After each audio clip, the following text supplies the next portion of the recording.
Good evening, Leeds fans. It's me. I'm on my own again. Kevin is poorly, so I'll be talking to myself again. Let's get into it.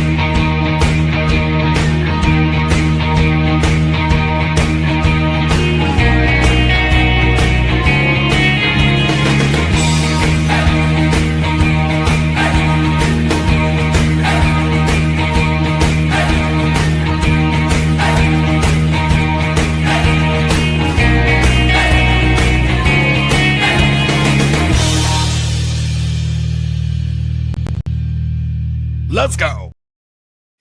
Hello. The Sunday Club is open, and you're at the Leeds house with me, James. As I say, no Kev. Unfortunately, he's not here to talk about another exhilarating game at Ellen Road against one of the best teams in the league, or we think they are, but they're still very good. And yeah, it was. I went to the game. It was a very how can I say, it was a very emotional experience. I nearly passed out when we scored the second goal. And I will also say I'm undefeated at Ellen Road since I've been going to watch. That's been a long time now. I think the last game that we lost when I went to watch was 2012 against Birmingham, where Leroy Lita scored. I think Neil Warnock was in charge, and we had Al Hadji Duff playing for us. So my run continues, and I thought it was going to end last night when we went 2-0 down, but we'll fly straight into 3-3 game. There's been a lot of talk about how bad Liverpool were in that game last night, and again, not really giving Leeds the credit. I mean, I thought we were good. I thought, to be fair, I didn't think Liverpool were that bad yesterday. I thought they knocked it around pretty well, but we did gift them 2 goals, which is not really a good thing when you're playing against such a top team. And our lovely Joe Rodon made a mistake. He is infallible, but he made a mistake, bad pass, and the man's gone through to make it 1-0. Someone's popped in to say hello, so I'm not on my own. And it's Matt. Well, exactly, mate. Exactly. We'll get on to Farkes subs later. But yeah, after it was the first half was steady. It weren't. I don't think we were using the formation as well as we did against Chelsea or the second half of Man City. But I think maybe that's down to Liverpool and how they were playing against us. I think Gruev, as I think he was a bit lost yesterday. I think he wasn't really helping us. He was, what it's like. He ticks the ball over, but we kept getting caught out on one side where maybe another player, maybe someone with a bit more speed, could push on a bit. But first half was pretty dull. Then we had the shot that hit the crossbar. We had a couple of chances right at the start, but it was 0-0. You're thinking, okay, it's going to be one of these games, and then second half comes and we just go, oh, you know what? Let's make this interesting. Let's make this fucking interesting. Jaron's like, here you go. Have a little chance. I thought Ampadu was going to take him out, to be fair, but he didn't. He held himself back. And then Gabby Goodmanson tries to take on your man Bradley, and he crosses it in for Ekatike, who looked like it was miles offside, to be honest with you, but it seemed it was a lot tighter than what it seemed. But even after seeing the replays, and apparently he was behind the ball, his sort of top half, his body seemed to be leaning forward, but it is what it is. So you 2-0 down in this brand new formation. We've gifted them 2 goals.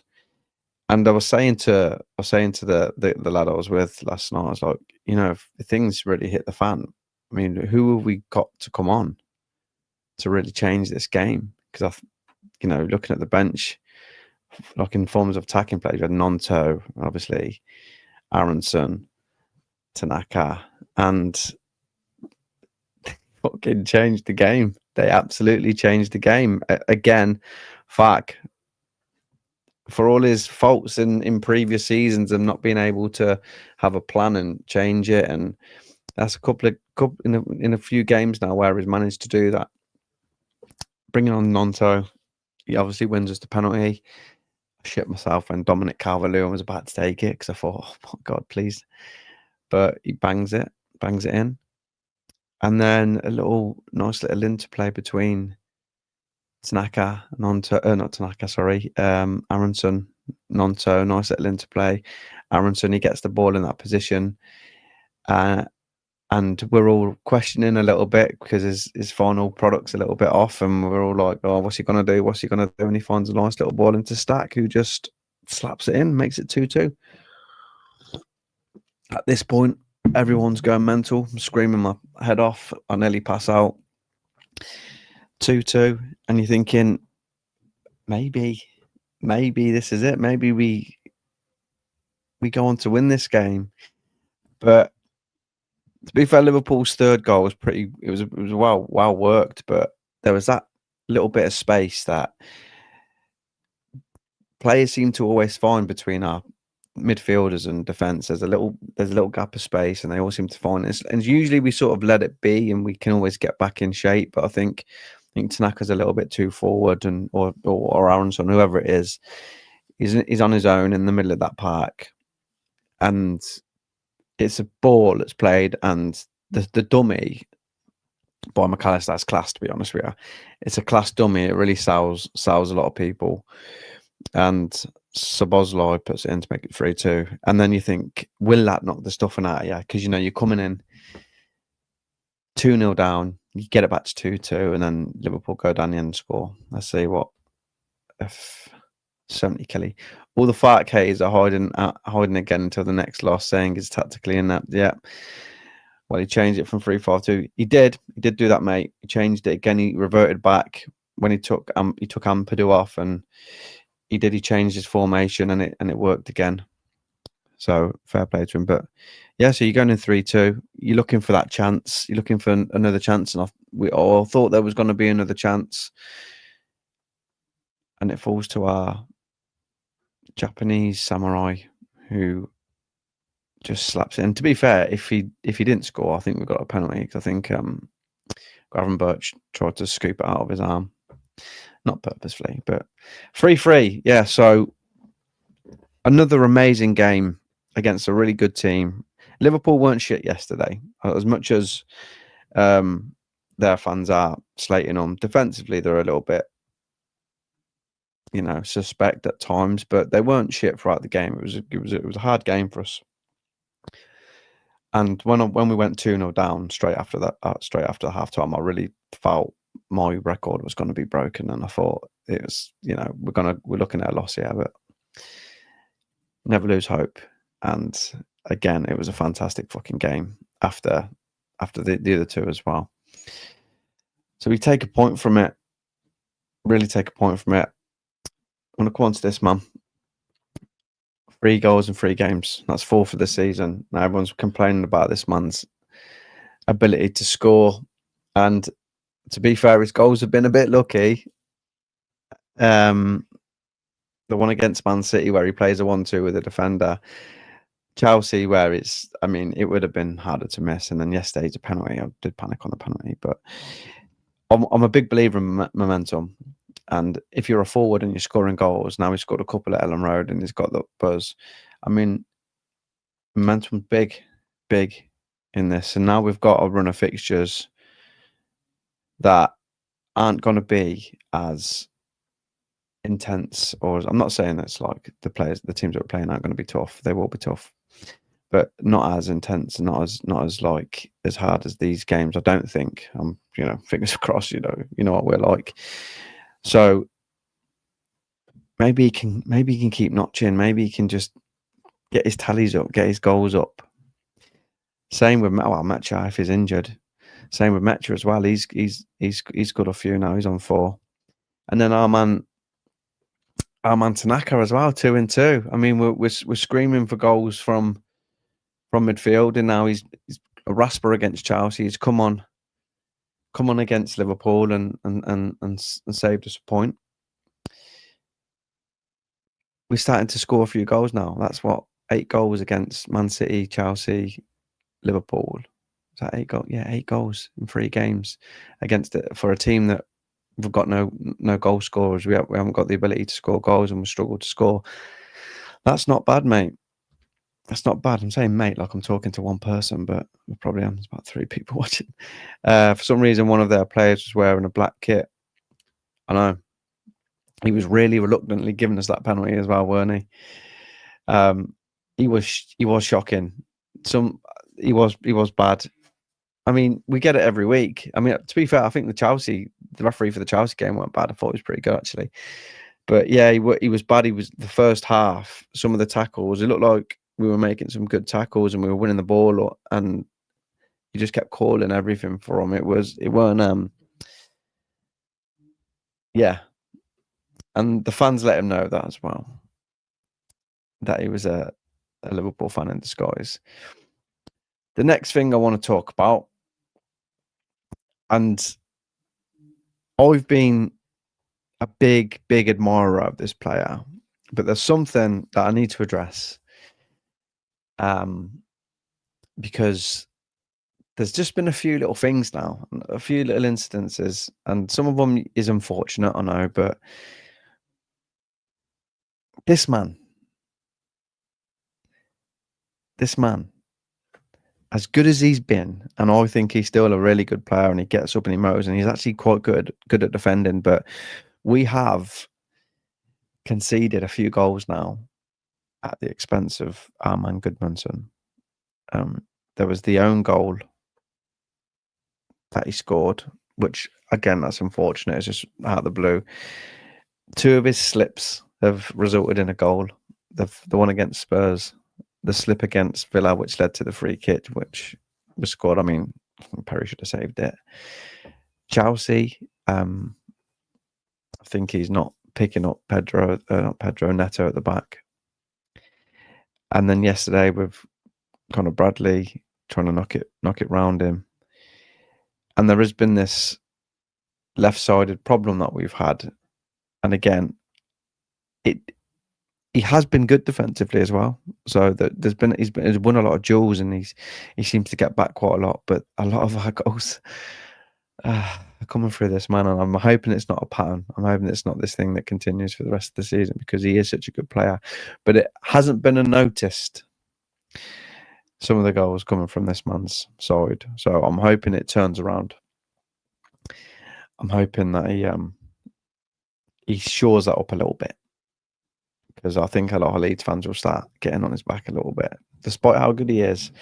If a lot of our goals that we concede are coming from slips from him, being caught out of position, scoring bullet headers, own goals, I think a lot of Leeds fans will pick up on it and start. He'll become the next scapegoat, and I don't want that, because I think he's a good player.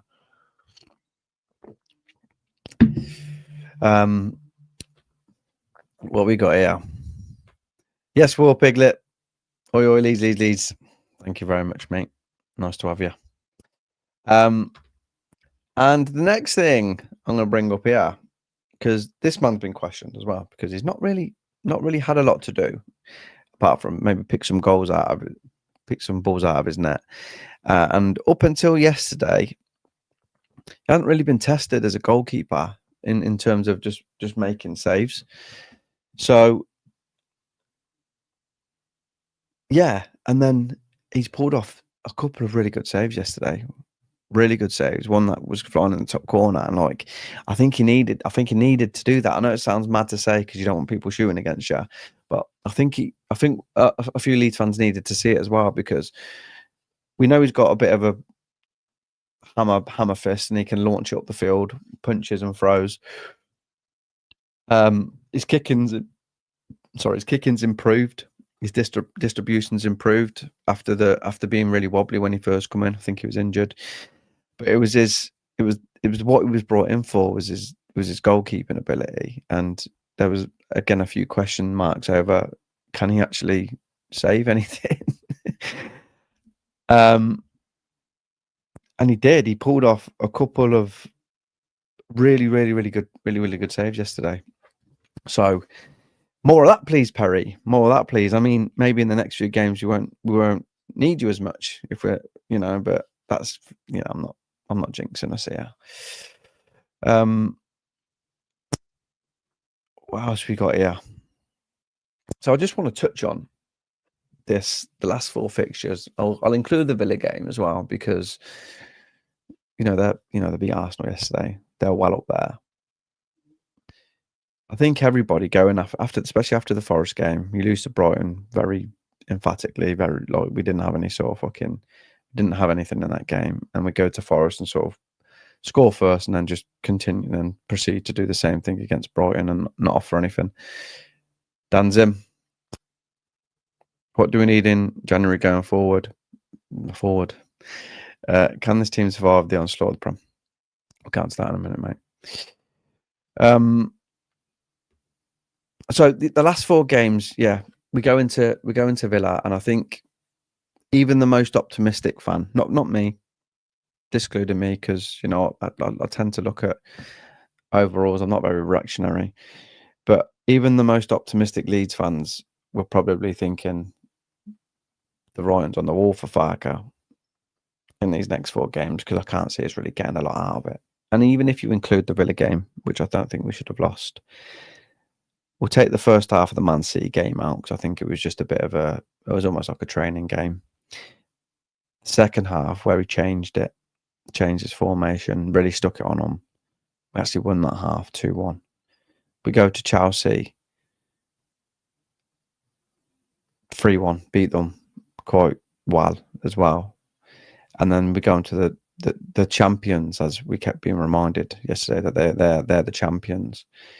And we put in that sort of never say die performance, and even giving them a 2-goal head start, we still had it in us with this limited squad to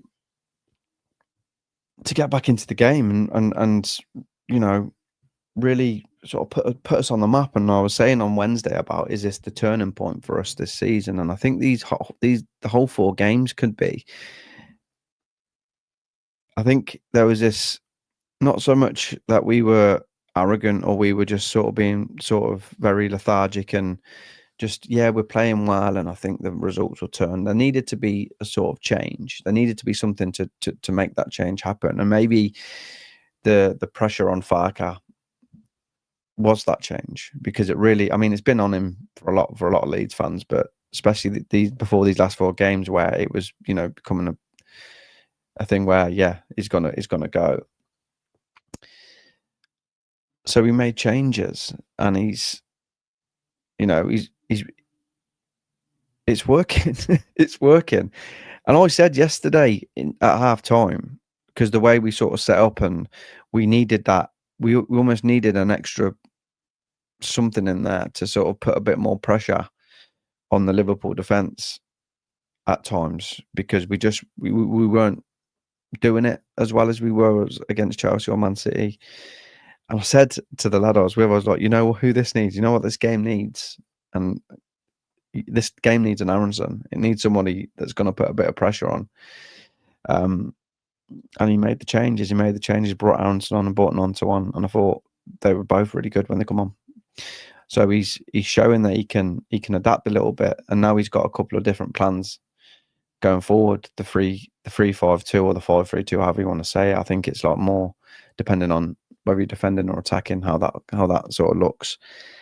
And then yesterday he reverted back to his sort of 4-3-3, which worked and sort of changed the tide of the game. And it's almost like we went 2-0 down and then we looked good. And I think it was almost that precarious scoreline as everyone always talks about, the 2-0s, and Liverpool maybe thought this is in the bag now. Maybe that would have knocked the stuffing out of us. But yeah, Farkes, you've got to sort of hand it to him. He saved his own skin, I think, and the players are fighting for him as well.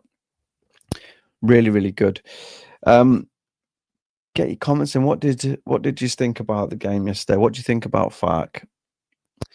Has he saved himself? I mean, I know it's only 3 games if you don't want to include the Villa game, but it's been 3.5 very, very good performances, and could have possibly again maybe got a few more points out of it. But what are you thinking? What are you thinking going forward? Now, to answer your question, Dan, I just think we need maybe another couple of heads in the attacking sort of area of the pitch. Because yesterday, although it worked yesterday, bringing on Nonto and Aronson, I still think there's a little bit more we needed. I weren't too impressed with Okafor yesterday. He had that early chance early on, but he seemed a little bit out of the game as well himself. A few moments where he'd be running with the ball and he'd almost be waiting to be tackled, and he'd be like sort of looking behind him a little bit as if he was waiting for a tackle to come in. So I just don't think he's quite there yet. And I think maybe the game was a bit too big for him yesterday. I know it's crazy to say because he's been playing for Man City, but Man City, AC Milan. But it doesn't matter. Like, the Premier League's a different breed. It's a different intensity, and I think we just need something else up there, because an injury, Match is injured now.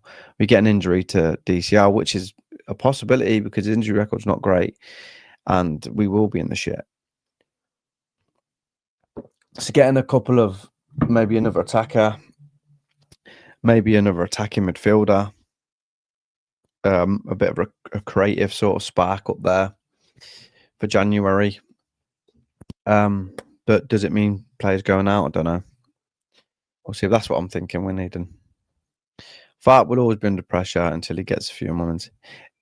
He will be under pressure, and that pressure will be straight back on him as soon as we lose another game. It'll straight back on him. All of this will be forgotten. It was mentioned earlier about like all the Farkes haters sort of have gone a bit quiet because they haven't really got anything to say, because he's done what everybody criticised him for not doing for the past few games. All going to plan for Daniel. Slow start to the season and go on a run.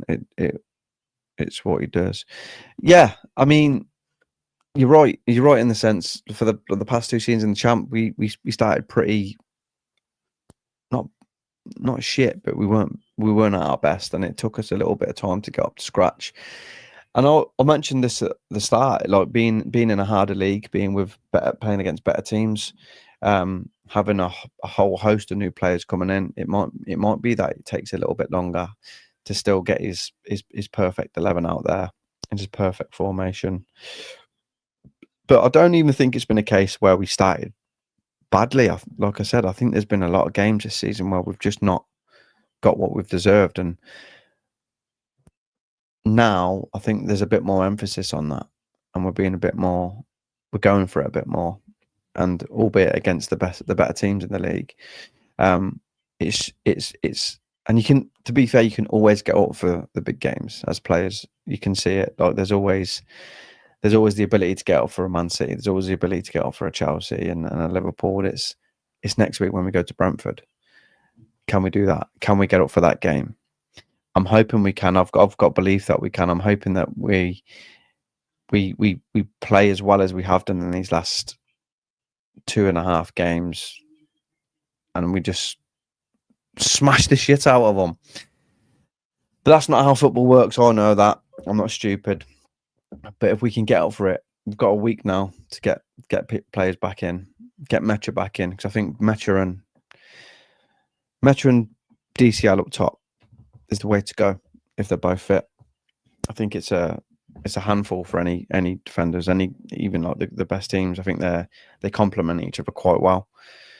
And I think DCL is a lot better when he's got someone working with him. Even yesterday, he was with Okafor, and Okafor weren't on it, but you could still see. I think I think you get more out of DCL when he's working with somebody and someone can work off him. I was always sort of like wanted Dan James to get back in, get fit, because I think him running onto the flick-ons But I mean, damn it, Dan James is broken forever. I don't think him and the Premier League just go together, do they? I think we have more wins than Ipswich now, or am I wrong? Oh, in the season, I'm not sure, mate. Possibly. I mean, they didn't win a lot of games, did they? So possibly. I mean, fair enough. Yeah, George, he did. I noticed that as well. So yeah, we're still. Oh, I forgot to get the things up for yesterday. So I'll just go back to the game. Actually, I'll get the momentum up and stuff because I like to put them up there. I don't know why. It doesn't really do anything, but so this was the momentum of the game, and Liverpool did have a lot of the ball first half yesterday. It was similar to Chelsea, but they were better than Chelsea. Chelsea had a lot of the ball at the back. Liverpool pressed the ball, pushed the ball forward well, and they worked it well. I mean, they're not a shit team. They're not shit. They're just playing shit, and they have moments in games where it's costing them. But they're not. You can still see they were good and they were very, very dangerous. But we coped well. We coped pretty well. Restricted them from long shots. A couple of efforts here and there. But yeah, that's the momentum, and the stats say the same sort of thing. XG looked pretty similar. They have the point 30 more than us, 4 more shots, 2 more shots on target. Yeah, so it's pretty good, pretty even game against the champions, as they kept getting called. And then this is what the table leaves us after today's games. We've still got Manchester United to play Wolves tomorrow, so we can put that down to a Wolves win, obviously. No, I don't think Wolves are going to win a game all season. So that's the standings. 15 points after 15 games is the point per game mark, as Daniel Farkes likes to say. Will that change? We've got Brentford next week, so we win that game, we'll point behind them, and we can then just keep climbing and climbing and climbing, and then we'll just win the league.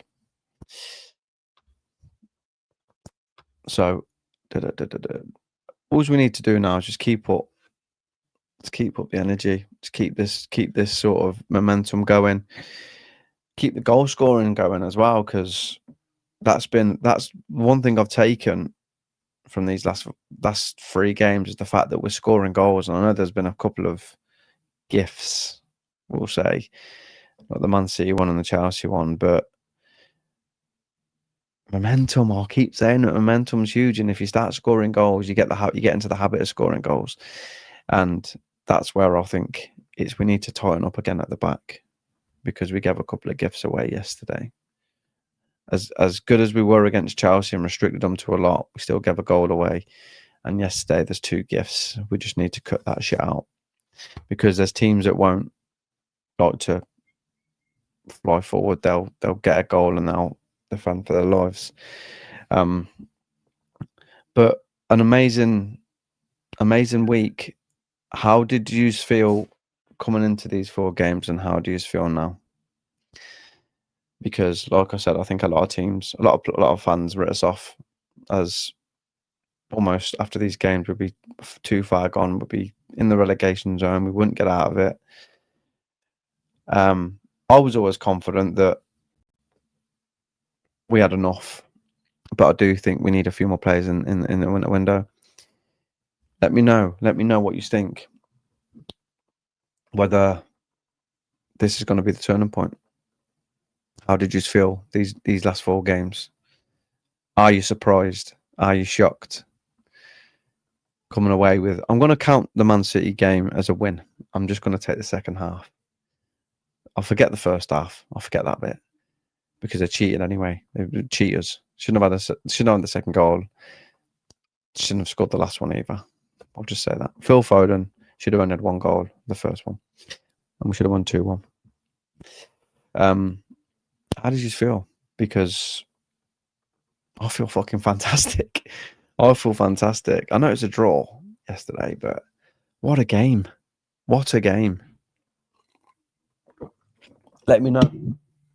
get it in. Otherwise, I'm cutting this short and I'll get gone because Kev's poorly. I don't like talking to myself. It's very, very boring. I'll tell you what I will do. I'll go on to my man of the match because it was a hard one yesterday. I can't really. I thought Ampadu was good again in there, but I might give it to the lad that scored the second goal for us. I might give it to Stack yesterday. Can't give it to Rodon because he ballsed up. I mean, Strout was pretty good as well yesterday. Can't give it to Rodon because he ballsed up. Goodmanson again.